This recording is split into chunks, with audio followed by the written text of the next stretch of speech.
Monaco. They travelled in a private jet owned by a man who might be considered Europe's most distinguished football supporter. Reval Alderson reports. As the team plane landed at Edinburgh Airport, it was obvious that this was no ordinary fan. Security was evident, and the VIP supporter wasn't identifiable by his scarf, bobble hat and carryout. His Serene Highness Prince Rainier of Monaco doesn't go in for that sort of thing, although he does rule okay. And as I discovered, he's a keen football fan, state duties permitting. Your Serene Highness, how do you think your team will do tomorrow night? Very well, of course, I hope. You're confident despite the 5-2 deficit that they have at the moment? That's right. Get over that, Do you think Dundee will play as well as they did last week? Maybe, I don't know. You know the team better than I do, don't you? Do you watch your local team as often as you can, sir? Yes. How do you think they're doing this season? Very well, they're doing... The last game was very good. Are they in good spirits, having come over on the plane? Very good, yes, excellent. Whatever the result, it's certain to be a red-letter day for Tannadice, with its first ever royal visitors.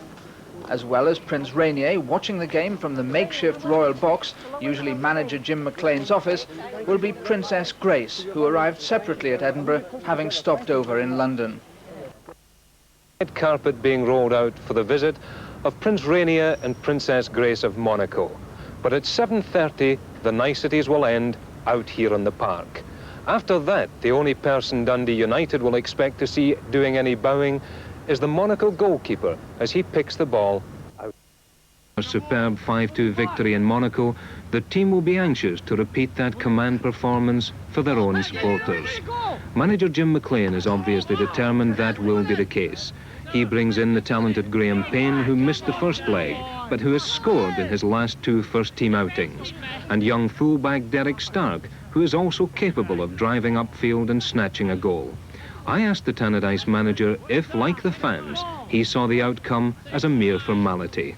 To be completely honest about the game, this side are, as far as I'm concerned, the midfield and front players are exceptional players, and they could definitely cause us problems.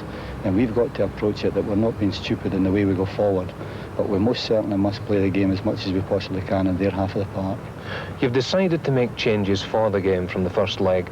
What are the reasons for bringing back Graham Payne and Derek Stark? Well, first of all, the reason for the changes is that you're only as good as your last game, and the game at Airdrie was not nearly good enough, some of the performances. And the reason for bringing Graham Payne back is that he came on for Paul Sturrock when he was injured against Airdrie, and he scored the goal he scored against Hamilton.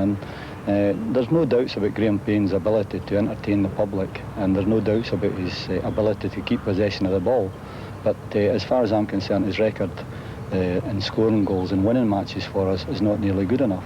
But the boy has taken a tumble to himself, I hope, and as he's scored in the last two matches, he most certainly must be given his chance, and in particular, as Ralph Milne's form is not nearly as consistent as we would like. The other change, at no time this season have I been happy with the full-back positions, and Derek Stark's coming in, and we hope he does as well as he did do against Aberdeen here earlier in the season.